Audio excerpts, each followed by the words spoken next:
Hello my dear friends, मैं अभिलोदी आप सभी का स्वागत करता हूं आपके अपनी YouTube super math food channel में। तो दोस्तों, ये वीडियो हमारे लिए बहुत ही इंपॉर्टेंट होने वाली है, क्योंकि दोस्तों हम इस वीडियो में जीके जीएस के 10 से 10 टॉपिक के बारे में बात करेंगे, जो कि दोस्तों पैतृक एग्जाम में इन टॉपिकों से पूछे जाते हैं। तो चलिए हम बिना देरी के अपनी वीडियो को शुरू करते हैं और देखते हैं फर्स्ट क्वेश्चन। तो दोस्तों यहाँ पर हमारा फर्स्ट जो क्वेश्चन रहेगा वो आप ध्यान से देखना दोस्तों, वेरी इंपॉर्टेंट क्वेश्चन है ये, ठीक है ना।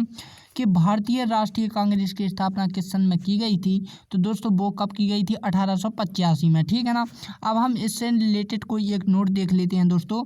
तो यहाँ पर जो नोट्स है ये वेरी इंपॉर्टेंट है, ठीक ना। ये क्वेश्चन बन चुके हैं, ठीक है ना। ये क्या है? राष्ट्रीय आंदोलन की प्रमुख घटनाएं, ठीक है ना।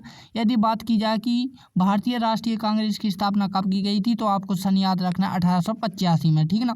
यदि बात की जाए बंगाल के विभाजन की, तो 16 अक्टूबर 1905 में, और मुस्लिम लीग की स्थापना 1906 में। ये दोनों को दोनों वेरी इंपॉर्टेंट क्वेश्चन बनेंगे, ठीक है ना। होम रूल आंदोलन 28 अप्रैल 1916 को, ठीक है ना। जलियांवाला हत्याकांड 13 अप्रैल 1919 को, ये भी वेरी इंपॉर्टेंट बनेगा, ठीक है ना। और असहयोग आंदोलन 5 फरवरी 1920 से लेकर 1922 तक है, ठीक है ना यहाँ पर।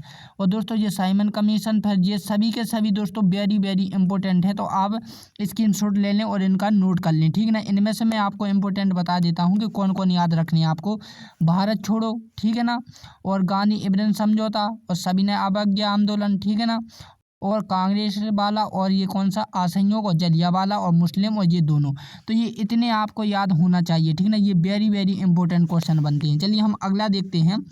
अगला क्या है दोस्तों कि सन 1576 में हल्दी घाटी का युद्ध किन दो राजाओं के बीच में हुआ था?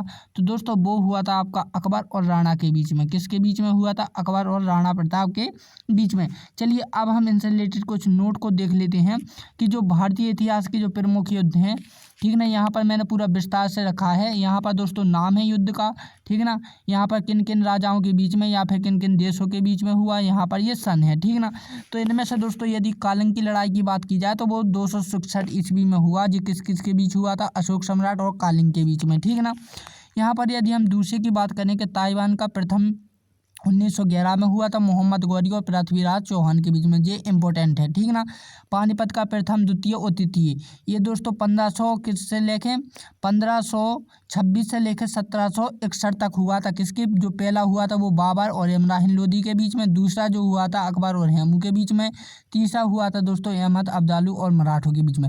ये तीनों के तीनों वेरी इंपॉर्टेंट क्वेश्चन है, तो आप इन्हें ध्यान से रखें, ठीक है ना। और दोस्तों अगला क्या? हल्दी घाटी का युद्ध जो हुआ था 1576 में अकबर और राणा प्रताप के बीच में, ठीक है ना। भारत चीन की सीमा का युद्ध कब हुआ था? 1965 में, ठीक है ना। तो ये भारत और चीन के बीच में हुआ था। और प्रथम, ठीक है ना, भारत पाक युद्ध, और द्वितीय, तो ये पहला हुआ था कब में? 1965 में, और दूसरा हुआ था 1961 में, ठीक है ना। तो यहाँ पर देखो दोस्तों, यहाँ पर भारत और पाकिस्तान दोनों के बीच में हुआ था, ठीक है ना। तो पहला जो हुआ था आपका 1965 में, दूसरा हुआ था 1971 होगा यहाँ पर, ठीक है ना। तो यहाँ पर दोस्तों फिर जो प्रथम मैसूर, द्वितीय मैसूर, खानवा, घाघरा, तो ये सभी के सभी हैं। तो आप स्क्रीनशॉट लेकर इन्हें नोट जरूर कर लें, ठीक ना। अगले क्वेश्चन देखते हैं। तो अगला जो क्वेश्चन बनता है दोस्तों वो बनता है पूर्ण स्वराज यह नारा किसने दिया था? तो दोस्तों जो पूर्ण स्वराज है वो आपको पंडित जवाहरलाल नेहरू ने दिया था, ठीक है ना। तो दोस्तों अब नारे से रिलेटेड भी एक ना एक क्वेश्चन बनता है। तो अभी तक दोस्तों हम कितने, ये चौथा टॉपिक चल रहा है हमारा, ठीक है ना। कौन सा चल रहा है? चौथा टॉपिक।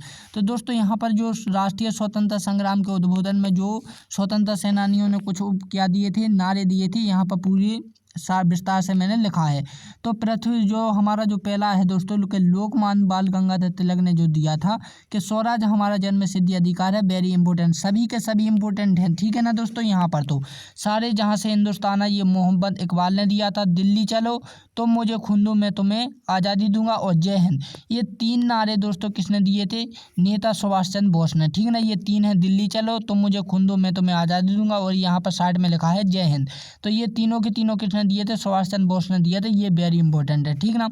और हु लिव्स इफ इंडिया और पूर्ण स्वराज, ये दो जो नारे दिए थे वो दिए थे पंडित जवाहरलाल नेहरू ने। हिंदी, हिंदू और हिंदुस्तान, ये भारत चंद्र हरिश्चंद्र ने दिया था। वंदे मातरम बंकिम चटर्जी, वेदों की ओर लौटो महर्षि दयानंद, ये भी वेरी वेरी इंपॉर्टेंट क्वेश्चन है, ठीक है ना। इंकलाब जिंदाबाद सरदार पटेल, करो या मरो या अंग्रेजों भारत छोड़ो, ये जो 2 नारे दिए थे दोस्तों, ये महात्मा गांधी ने दिए थे। विश्व विजय तिरंगा हमारा, ये क्या दिया था, श्यामलाल गुप्ता ने। सरफरोशी की तमन्ना अब हमारे दिल में है, जोर कितना बाजू एक कातिल में है, ये राम प्रसाद बिस्मिल ने दिया था। ठीक ना, चलिए अब हम अगले टॉपिक की ओर चलते हैं। तो अगला टॉपिक क्या है कि प्राचीन भारत की प्रमुख रचना पंचतंत्र के रचनाकार हैं, तो दोस्तों वो कौन है, विष्णु शर्मा है। ठीक है ना, तो यहाँ पर अब दोस्तों हम कुछ रचनाओं से रिलेटेड टॉपिक को देख लेते हैं। तो ये हमारा छठा टॉपिक चलेगा, सॉरी 5वां टॉपिक चलेगा कि प्राचीन भारत की प्रमुख घटनाएं, रचनाएं एवं उनके रचनाकार। यहाँ पर रचना है, उनके रचनाकार के नाम है। यदि बात की जाए कि पंचतंत्र किसने लिखी है, तो आपको कहना है कि विष्णु शर्मा ने लिखी है। ठीक ना, और मुद्रा राक्षस की बात की जाए तो विशाखा दत्त ने लिखी है। नाटक शास्त्र की बात की जाए तो भरत मुनि ने लिखी है। कामसूत्र की भरतसिंह ने लिखी है। नीतिसार की कामतकर ने लिखी है। और बुद्धिचरित्र की अश्वघोष ने की है। अमरकोश की अमर सिंह ने, और बृहस्पति की बारहमैन ने। तो यहाँ पर दोस्तों पहला, ठीक है ना, कामसूत्र और यहाँ पर बृहस्पति, ये तीनों बहुत इंपॉर्टेंट क्वेश्चन है। और इस साइड जो है दोस्तों वो आपको अष्टाध्यायी, लीलावती, ठीक है ना, महारथी और गीत गोविंद, ये सभी के सभी आपको याद रखनी है। ठीक है ना, इस साइड के तो लगभग सभी रखनी है याद। ठीक है ना, तो यहाँ पर स्क्रीनशॉट ले लें और उन्हें नोट कर लें। ठीक है ना, चलिए हम अगले क्वेश्चन को देखते हैं। तो अगला जो क्वेश्चन आएगा दोस्तों वो गुप्त वंश, यानी गुप्त वंश से रिलेटेड टॉपिक बनता है। एक ना एक एग्जाम में पूछा जाता है कि गुप्त वंश की स्थापना किसने की थी, तो वो की थी श्रीगुप्त ने। ठीक ना, किसने की थी, श्रीगुप्त ने। अब हम इससे रिलेटेड कुछ जानकारी ले लेते हैं। तो जैसा कि मैंने कहा दोस्तों, ये हमारा 7वां रहेगा, सॉरी हाँ 7वां ही रहेगा। ठीक है ना, तो 7वां जो टॉपिक है दोस्तों, इसमें देखो जो प्रमुख शासक हैं और ये शासनकाल हैं।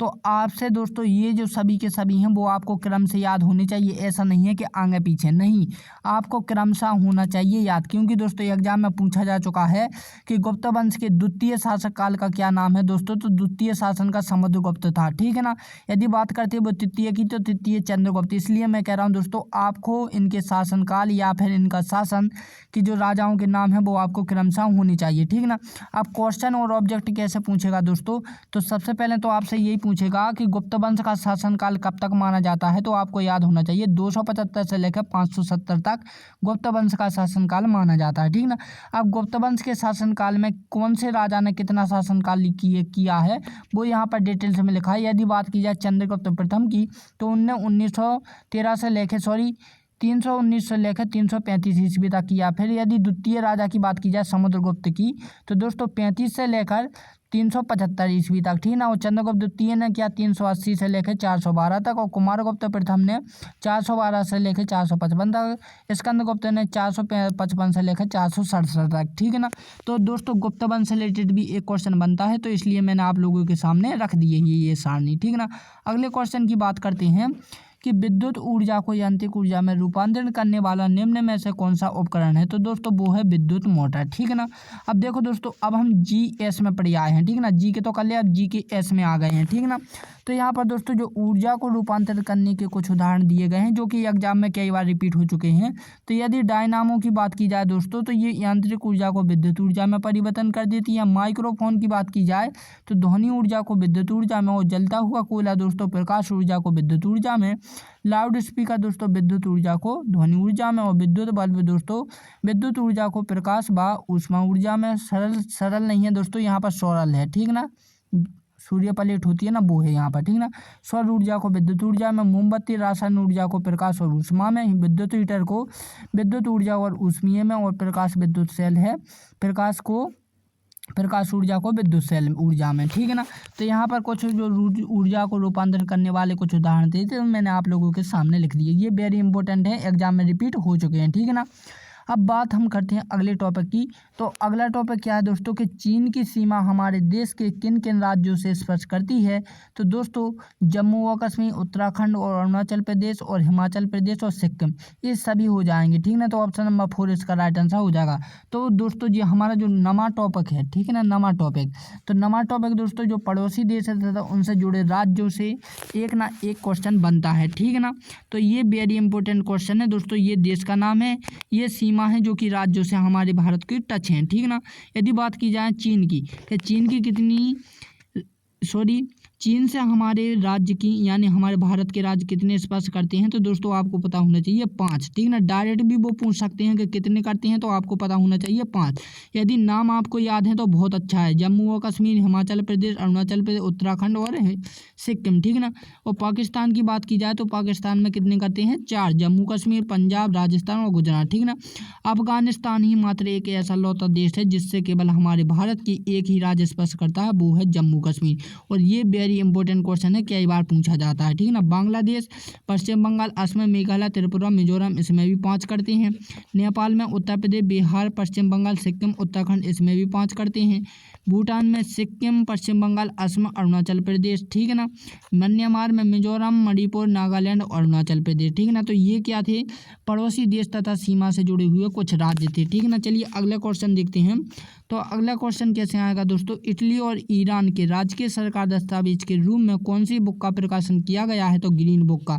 अब दोस्तों ये क्या होती है, एक प्रकार का दस्तावेज होता है। हमारे यहाँ दोस्तों जो बुक चलती है वो दोस्तों वाइट पेपर के रूप में चलता है। ठीक है ना, हम आगे पढ़ेंगे तब आएंगे। तो देखो दोस्तों, विश्व में कुल इतने दस्तावेजों की जो सरकारी बुक हैं वो चलती हैं, green book, white book, blue book, orange book, yellow book, white paper और ग्रीन पेपर। तो दोस्तों जो वाइट पेपर है वो हमारे देश में चलता है। ठीक है ना। देखो यहाँ पर ग्रीन बुक के बारे में पूछा जाए तो इटली और ईरान के राज्य के प्रकाशन की हेतु होती है। वाइट बुक की बात की जाए तो पुर्तगालीन, चीन और जर्मनी के शासनकाल में होती है। ठीक है ना। ब्लू बुक की बात की जाए तो ब्रिटेन सरकार का सरकारी रिपोर्ट के लिए होती है। ऑरेंज बुक का नीदरलैंड के सरकारी प्रकाशन में। येलो बुक का फ्रांस सरकार की सरकारी प्रकाशन में। ठीक है ना। और वाइट पेपर ब्रिटेन और भारत सरकार की किसी विशेष विषय पर चर्चा की रिपोर्ट में इसका इस्तेमाल होता है। ठीक है ना। और ग्रे बुक का ब्राज़ील और जापानी सरकार की सरकारी रिपोर्ट में। ठीक है ना।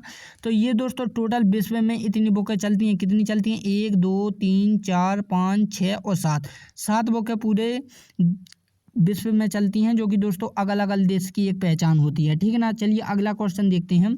अगला क्वेश्चन क्या है दोस्तों कि किस क्षेत्र में रविंद्रनाथ टैगोर को नोबेल पुरस्कार प्राप्त है, तो दोस्तों साहित्य के क्षेत्र में। ठीक है ना। अगला क्वेश्चन कि किस क्षेत्र में डॉक्टर CV रमन को नोबेल पुरस्कार प्राप्त है, तो भौतिकी के क्षेत्र में। ठीक है ना। ये हमारा अंतिम है दोस्तों। तो यहाँ पर कुछ नोबेल पुरस्कार से सम्मानित भारतीय के मूल और उनके व्यक्तियों के नाम लिखे हैं। यहाँ पर देखो सन भी दिया है मैंने, नाम है, यहाँ पर साहित्य यानी क्षेत्र है और यहाँ पर वर्ष है। ठीक ना।